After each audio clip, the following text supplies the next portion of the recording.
Alors maintenant, je vais débuter la conférence. Merci d'être là. Pour ceux et celles qui vont s'ajouter dans les prochaines minutes, je ne pourrai pas vous accueillir personnellement, mais je vous dis en général la bienvenue à tous et chacune. Comme à l'accoutume, durant la conférence, je vais apprécier que vous ne posiez pas vos questions durant la conférence, d'attendre à la fin. Vous aurez une petite période entre 4, 5, 6 minutes, ça varie, pour que je puisse vous répondre. Ensuite, pour s'il y a un souci technique, mais là je pense qu'on a réglé avant de débuter, de vous adresser à notre équipe de soutien technique qui est toujours disponible pour vous. Alors, je pense qu'on se lance, on y va comme ça. Alors, aujourd'hui, la conférence va porter sur le Feng Shui et le Zen. Comment mettre un petit peu plus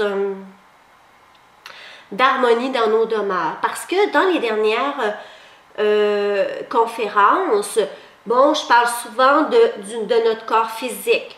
Comment l'équilibrer, comment le nettoyer. Alors, toutes sortes de petits trucs ou astuces comme ça pour nous aider à bien évoluer. Et là, je m'étais dit, bon, avec la demande de plusieurs d'entre vous, j'ai dit, je vais faire une conférence pour aussi créer alentour de nous, notre habitat naturel, cette harmonie pour que le corps physique soit bien dans sa demeure et avec les gens avec qui il habite aussi d'ailleurs. Cette conférence aujourd'hui, elle va être un petit peu plus technique que celle souvent je donne auparavant parce que c'est comme ça, hein? C'est pas des messages qui viennent des anges, c'est vraiment une technique qui a été étudiée, qui a été appliquée. Si j'ai des messages comme à l'accoutume, ne soyez pas inquiets, je vais vous les transmettre. Normalement, je suis généreuse, je ne les garde pas pour moi.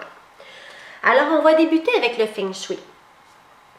Alors, le Feng Shui, c'est un art asiatique ancestral qui réunit un ensemble de formules,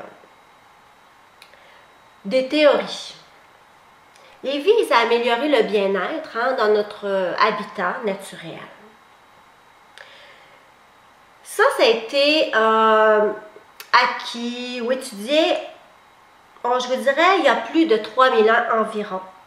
Ça vient de la Chine impériale et la famille riche, autant que modeste, utilise le Feng Shui parce que, bon, c'est accessible et qu'on soit noble ou qu'on soit le petit jardinier, bien on aime de vivre dans un bon équilibre et tout ça. Donc, pour bien utiliser le Feng Shui, ce qu'il faut comprendre, c'est le Qi.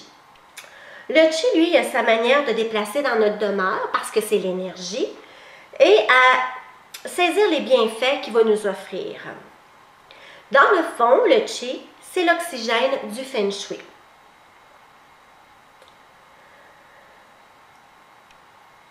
Là, c'est moi, là. Le Feng Shui, je vous dirais qu'un peu, c'est comme le docteur de notre appartement. Donc, hein, quand on a quelque chose, on va aller consulter. Ben, le Feng Shui, lui, c'est pour remédier à ce qui ne va pas dans nos maisons, pour éviter justement, bon là, je trouve une parenthèse, mais les disputes, le stress, un surplus de fatigue, je ne sais pas si j'ai nommé là, déjà la maladie, toutes ces choses-là.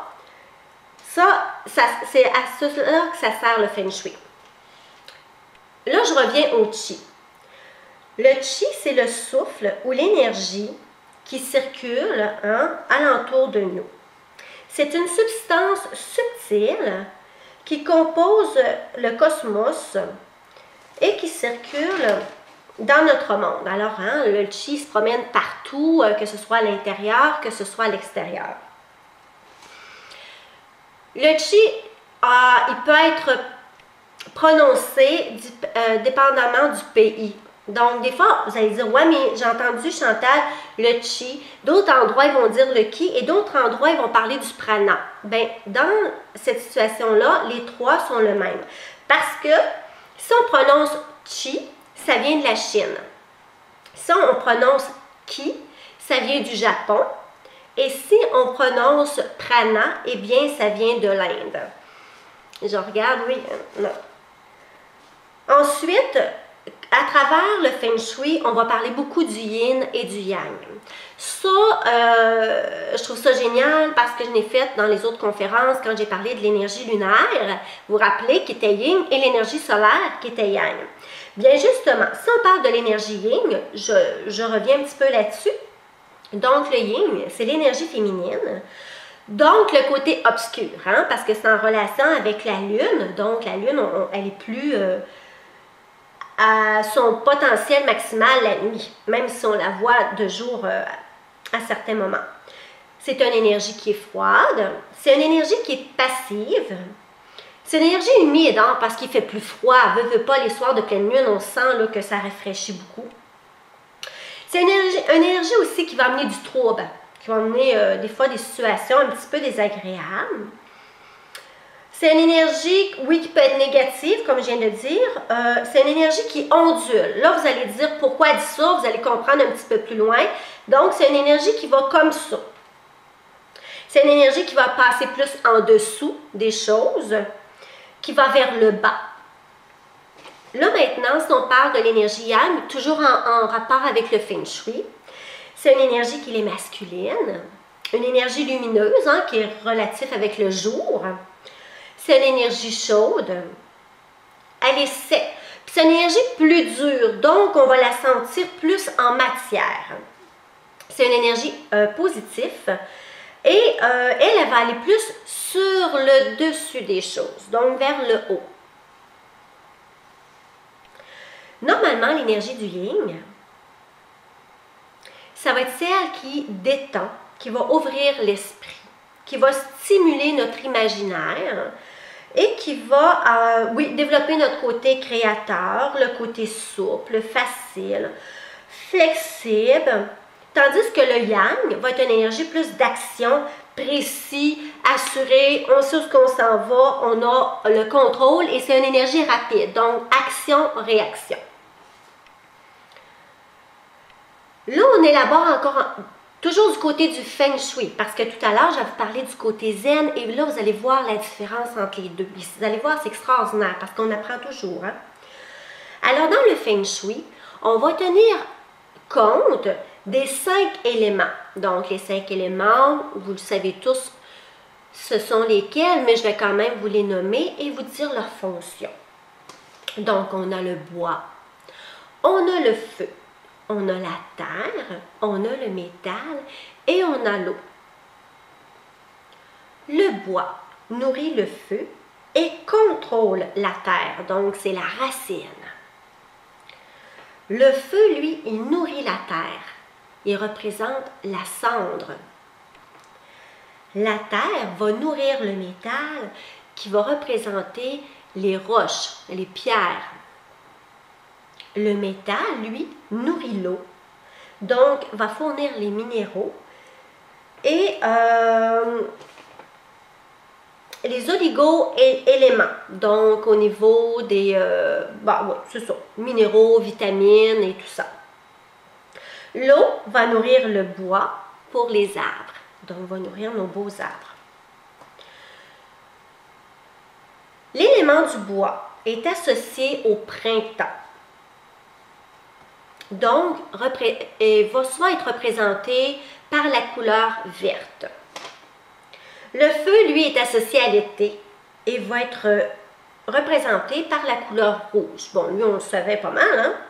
La terre est associée à la fin de l'été, donc avec la nature, aussi avec les matériaux qui vont être de la brique, du béton, des choses comme ça, et va être de couleur jaune, brun, et représenté par ça. Le métal, lui, est associé à l'automne et représente la richesse. Donc, si vous appliquez des couleurs blanc, or, argent, ça représente le côté métal. Dans le fond, là, ben, je vais terminer avec le 5e, mais je vais vous dire quelque chose. L'eau, elle est associée à l'hiver, qui représente le pouvoir, et peut être représentée par une teinte de bleu ou même allant du bleu-noir. Pourquoi je vous dis tout ça? Donc, dépendant dans nos demeures, on devrait normalement avoir des couleurs qui représentent les 5 éléments.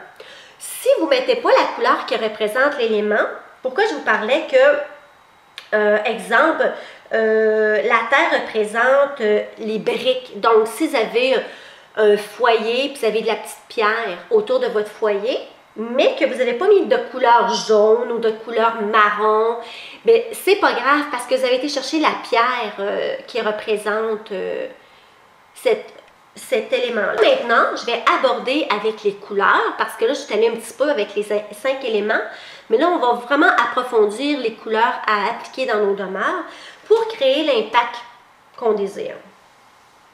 Donc, la couleur rouge va représenter l'énergie, la passion, la force, la motivation, le dynamisme et l'extraverti. Souvent, les gens extravertis, là, ils vont porter même du rouge, ils vont aimer ça, mettre un petit peu de rouge dans leur maison. Ça montre des gens là, qui vont vers les autres et qui fait activer ça aussi. Donc, là, j'aurai une petite parenthèse. Là. Si vous avez un partenaire ou une partenaire, puis que vous trouvez qu'elle est introvertie, vous aimeriez un petit peu plus de dialogue, bien, allez chercher un petit punch, mettez un petit peu de rouge dans votre maison. Ça peut être un accessoire, tout simplement, sans peinturer un mur au complet rouge, là, mais vous pouvez faire ça. Ensuite, vous avez la couleur orange et jaune. Eux, ils les mettent ensemble, mais ils ont quand même chacune une petite fonction. Donc, ça va élever l'esprit, stimuler l'énergie, va apporter la gaieté. L'orange, lui, est associé à la joie, à la créativité du mouvement. Donc, ça bouge, on ne reste pas assis à attendre que les événements se passent, on va prendre notre vie en main. Le jaune, lui, va être associé à la volonté, à des gens plus intellectuels, puis un sentiment aussi d'indifférence. Par moment, vous allez dire, si vous avez du jaune chez vous, puis que vous avez cohabité avec une personne, vous dites, j'ai l'impression que, bon, toi, elle pourrait tomber, là, puis elle ne bougerait pas. Bon, ben, enlevez le jaune, ou diminuer l'intensité du jaune, ou ajouter du rouge. Fait que comme ça, vous allez balancer. Ensuite, les couleurs chaudes, ces deux couleurs chaudes vont souvent nous remonter le moral parce que c'est enveloppant, c'est réconfortant. La couleur verte va équilibrer. Donc, moi, je dirais c'est une belle couleur neutre. Ça équilibre. Va créer de l'harmonie. Ah, ben c'est marqué. Ils l'ont marqué neutre. Je suis allée trop vite. Donc, ça va être ni chaud ni froid. C'est une couleur qui représente la nature, donc qui va être vivifiante, qui va apporter beaucoup de bonté, de compassion. Puis, le vert, eux, ils disent que ça signifie des gens honnêtes, l'honnêteté, stabilité. Donc, si vous voulez de la stabilité dans vos relations affectives ou à tous les niveaux, à tous les points, bien, vous pouvez mettre un peu de vert dans vos demeures. Si maintenant j'y vais avec la couleur bleue, le bleu, lui, va représenter le calme. C'est une couleur rafraîchissante, apaisante, décontractée, va baisser les tensions. Donc, si vous avez du bleu chez vous, c'est bien possible que vous viviez moins d'immense colère ou l'extrême. Il va agir sur nos muscles, si on parle du côté physique, et sur l'esprit. C'est une couleur de la communication, d'imagination et de la force intérieure. La couleur violet, maintenant. Bon, la couleur violet, j'aime beaucoup cette couleur-là, parce que c'est super facile d'en parler. Donc, le violet, c'est la couleur de la méditation, de la spiritualité, de l'élévation, le respect de soi. Eux, ils marquent, ben oui, c'est ça. Élever l'esprit, bon, je l'ai dit aussi devant eux. C'est une couleur douce, donc tout bon médium devrait avoir du mauve chez lui. Mais bon, c'est une couleur qui est vraiment connectée avec le célestien. Le rose. Le rose, c'est la couleur la plus féminine dans le Feng Shui. Elle va nous inciter à la douceur, à la tendresse, à l'amour, au bonheur, puis va aussi entretenir cet amour-là et entretenir les désirs qu'on a. Ça va être une couleur de protection, et de compassion aussi. Donc, appliquer du rose, hein, un petit peu de rose. La couleur marron, c'est un brun, bon, marron pour vous, amis francophones, ça va. Nos amis québécois, bon, un brun, tu seras un peu sur un Bourgogne ou dans ce style-là. Ça va être, la vibration de cette couleur-là va nous aider à nous connecter avec la Terre, à vraiment nous recentrer. Donc, nous, médiums, qui est souvent partis, on devrait avoir un peu de marron chez nous pour nous aider à être connectés avec le ciel et la Terre, parce que c'est vraiment ça, l'harmonie. Et aussi, ce qui est intéressant avec cette couleur-là, c'est qu'elle nous donne beaucoup d'énergie. Donc, vraiment, là, ça va partir de la racine, de la base, et nous apporter une grosse dose d'énergie si on se sent fatigué, si on se sent épuisé. Alors ça, c'est ce qui engendre le côté Feng Shui dans nos demeures, dans nos maisons. Le zen, maintenant. Ben moi, j'ai trouvé ça intéressant parce que le zen, là, c'est différent du Feng Shui. Le Feng Shui, c'est une harmonie créée avec des outils, avec des objets, avec du concret. Le zen, c'est juste un état d'être. Ça n'a rien à voir avec la couleur de vos murs, ça n'a rien à voir avec le beau vase que vous avez acheté, c'est vraiment à partir de vous. Tout se passe là. Donc, si j'élabore un peu plus sur le zen, ils disent que c'est une voie d'authenticité et d'éveil qui vient de l'expérience du bouddhisme. Bon, on rêve toutes d'évoluer, d'avoir un certain éveil. Oui, c'est ça que je dirais. Donc, bon, je vais paraphraser ce qu'ils disent. Eux, ils disent être zen, c'est une façon de vivre en harmonie avec toutes les exigences de la société, avec tout ce qui nous entoure. Il ne faut pas se laisser déborder par les conflits et les émotions. C'est accéder à une sérénité. Il y a plusieurs étapes. Je vais vous en nommer quelques-unes. Bon. Ben je trouve ça intéressant ce que j'ai marqué, excusez-moi, là. Je vous ai parlé la dernière conférence, quand je vous ai dit, je vous emmène au cinéma avec moi. Bon, pour ceux et celles qui n'ont pas vu, je vous inviterai à réécouter la conférence. Mais là, c'est drôle.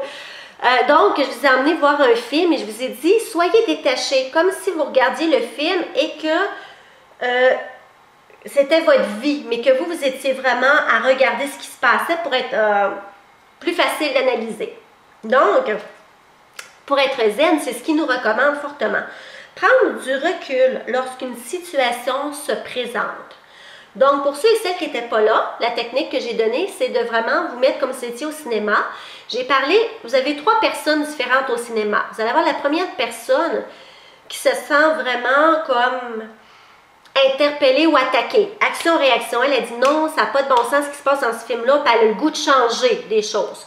Vous allez avoir la deuxième personne qui, elle, se sent toute bouleversée, qu'elle le vit, le film, intensément comme si c'était elle. Et vous avez la troisième personne qui, elle, est détachée. Elle arrive à voir, à comprendre le pourquoi, du pourquoi, puis de voir, ah, cette personne-là vit ça et l'autre vit ça, d'aller chercher tout le maximum. Donc, eux, c'est ce qu'ils conseillent fortement pour se retirer légèrement, pour vraiment se recentrer notre moi profond, pour ne pas se laisser absorber par un surplus de consommation, d'émotions, d'énergie, voilà. La deuxième, faire le vide et vivre l'instant présent. Bon, de se dégager de toute pensée parasite en se concentrant sur l'ici et le maintenant, d'arrêter de s'inquiéter pour une situation qui n'est pas arrivée. On anticipe toujours, hein? On va à un entretien pour un nouvel emploi, là, on s'est fait un film, on s'est fait un scénario, il peut arriver telle chose, mais souvent, il ne se produira pas ce qu'on s'est imaginé. Hein? Notre subconscient, wow, c'est un bon créateur, il nous épate, hein? Il nous étonne. Bon, ensuite, quand ils arrivent pour vivre zen, ils disent d'identifier nos émotions. de respirer, comme j'ai enseigné les respirations, de relativiser l'importance des choses qui nous agressent. Donc, donner l'importance qu'il faut à quelques-unes et les autres de dire non, c'est pas important, ça me sert, c'est inutile. Identifier nos désirs et diminuer nos attentes pour éviter des frustrations. Et dans une autre conférence, je vais parler qu'on a souvent trop d'attentes et c'est ce qui amène des frustrations. Donc, je trouve ça génial parce que toutes les conférences que j'ai faites, inconsciemment, je vous parlais toujours d'un petit côté zen pour vous amener à vivre un peu plus zenement. Donc, je suis très contente de ça. Donc, pour être plus zen, il faut éliminer bien évidemment le stress. Et voici, c'est quoi le stress? Comment le reconnaître? Le stress est une réaction d'adaptation à l'environnement. Pourquoi on vit le stress? On réagit face à ce qui se passe. Hein? C'est une réponse contre les dangers. On devient tout de suite en état d'alerte. On est prêt à réagir. Soit externe ou interne, hein, parce que ça peut être de l'extérieur par rapport à des gens, des situations, ou à l'intérieur, ce qu'on vit, ce qui se passe. Particulièrement à certaines situations d'urgence. Bon, on sait que, bon, s'il arrive un décès, s'il arrive une blessure, quelque chose comme ça. Soit relié à un effort physique, ça peut être le froid. Hein, quand il fait froid, on sort, on est agressé, alors on devient tout de suite stressé. Ça peut être chaud, un coup de chaleur, ça peut être de l'hypoglycémie pour les gens qui ont des soucis de santé. L'hypoglycémie, juste une petite parenthèse, c'est une sorte de manque de sucre. Là, je ne rentrerai pas dans ça, mais ça peut être dû à une douleur aussi. Une douleur physique, on s'est blessé, on est fatigué, on s'est fait une entorse. Ça peut être le manque d'oxygène. Le manque d'oxygène est relié à une mauvaise technique de respiration. Ça peut être relié à une peur. Hein? La peur, si on a failli avoir un accident ou quelqu'un nous faire un saut, hop, le stress y vient. On est en état d'alerte toujours. Ça, c'est pas bon, c'est pas zen, ça. Oui, un événement, comme ils disent, sont des facteurs qui déclenchent le stress. Bon, ça veut dire que ça, dans une journée de 24 heures, je peux-tu vous dire qu'on a envie du stress, hein? Incroyable, on est toujours agressé, il y a toujours toutes sortes d'agressions. Qu'est-ce qu'on peut faire pour nous aider à gérer ces situations d'agression? Alors, c'est bouger, soit faire du sport, faire de la relaxation, écouter de la musique. Là, vous allez dire, pourquoi tu me dis bouger, faire du sport et tout ça? Bien, parce que ça nous entraîne à réfléchir avant d'agir. Parce que quand on fait un certain sport, on est comme concentré et là, on apprend à gérer, à se concentrer un petit peu plus. De bien manger. Parce que ceux qui sautent des repas, ça c'est moins bien aussi. Ça crée un stress à votre corps, puis là il devient agressif, il devient que faim et ça n'amène pas une situation zen. Dormir. Si vous souffrez beaucoup d'insomnie, c'est sûr que vous allez vivre beaucoup plus d'agression. Si vous n'êtes pas capable de faire une nuit complète, faites des petites siestes. Puis se remettre en question. Demandez-vous, est-ce que je suis trop exigeant ou exigeante? Est-ce que mes objectifs sont trop élevés? Est-ce que je suis réaliste dans ce que je me demande à moi? Est-ce que c'est moi qui se mets des exigences aussi élevées ou c'est vraiment que je subis de l'extérieur? C'est des gens, des fois, moi j'ai déjà entendu ça dire, moi là, à mon travail, je vis du stress là, ils me mettent tellement de la pression. Mais est-ce que c'est vraiment les gens de l'extérieur qui vous ont mis la pression? Ou c'est vous qui vous mettez cette pression-là parce que vous avez peur de décevoir, parce que vous avez peur de demander, parce que vous avez peur de communiquer? Tu sais, des fois, il faut faire attention là-dessus. Bon, être zen, on ne sera pas zen du jour au lendemain. Ça, je vous l'annonce, là, parce que c'est un travail. C'est un travail de longue haleine. Hein? Pour y parvenir, là, il faut vraiment rompre avec certaines petites habitudes qu'on a, qui sont ancrées dans notre quotidien. Puis il faut prendre du temps. Il faut vraiment je pense que j'en ai déjà parlé, mais d'utiliser le temps pour un allié et non un ennemi. Donc, exemple, là, je ressors un autre exemple. Vous dites, Chantal, j'ai un entretien à 15 heures, exemple, et que là, il est 13 heures, mais de 13 heures à 15 heures, vous êtes tellement stressé, là, parce que vous avez un entretien à 15 heures. Ces 2 heures-là, là, il est destructif, pas à peu près, là. Pourquoi ces 2 heures-là, vous ne l'utilisez pas pour qu'il soit constructif? Réfléchissez. Là, vous dites, bon, attends un petit peu, là, il est 13 heures, j'ai un entretien à 15 heures, ces 2 heures-là, je vais les mettre gagnants dans ma vie. Donc, ça peut être, bon, là, je vous sors un paquet d'affaires, là, ça peut être faire du ménage, ça peut être aller prendre une belle marche, ça peut être quelque chose que ça fait longtemps que vous remettez, que vous avez envie de faire, de penser à vous, aller faire une pédicure, n'importe quoi, mais mettez-le constructif au lieu de destructif.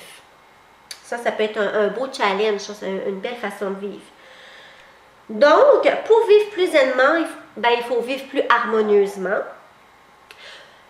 Alors, mettez plus de petite magie dans votre vie. Donc, pour mettre de la magie, je vous dis, mettez de la musique. Mettez de la couleur. Ça peut être des petits objets. Mettez-vous pas tout à peinturer demain matin, là, quand même, mais des petits objets, des accessoires. Se remémorer des petits moments de bonheur qu'on a vécu. Et aussi de se reconnecter à nos 5 sens. Donc, l'ouïe. Qu'est-ce qui nous fait plaisir? Entendre des belles paroles, entendre la musique, notre bouche, de dire des belles choses, des beaux compliments aux gens qu'on aime, chanter, l'odorat, mettre une petite odeur dans votre maison que vous aimez, là, qui vous fait vous sentir plus relax, plus mieux, plus joyeux. Le goûter, vous préparez un petit truc que ça fait longtemps que vous avez envie de vous offrir, puis de dire, bon, je vais aller me chercher, cette petite gâterie-là, je vais faire plaisir. Donc, quand on goûte, quand on mange, ça nous rappelle du bonheur. Et ça peut être le toucher aussi, qui est... le toucher, c'est toucher de quelqu'un, ça peut être toucher quelqu'un qu'on aime. Ça peut être aussi le toucher il y a des gens là, en tout cas j'ai peut-être pas le terme, qui sont textiles, vous savez, qui vont toucher un tissu, ils vont mettre un chandail, et la douceur, ils vont dire, que ça me fait du bien, c'est chaud, c'est doux, ça me rappelle un petit moment magique, ou des fois on va toucher à quelque chose, on va dire, ça je suis pas capable du tout, là, ça nous rappelle une mauvaise expérience là, qui nous dérange énormément. Donc, vraiment, d'apporter le feng shui un petit peu, donc la magie des couleurs, la magie des 5 éléments, et de vivre plus aisément, donc d'enlever le stress, et puis voilà, pour vous aider, parce que là, je vous aide beaucoup, je vous donne beaucoup de conseils, beaucoup de trucs pour être bien, mais là maintenant, je vais vous emmener à créer un environnement pour maintenir ce que vous faites dans vos énergies et pour entretenir ça. Fait que ça, je pense que ce serait mon mot de la fin. Là, je vais être prête à répondre à vos questions. Là. Ouais. Donc, voilà.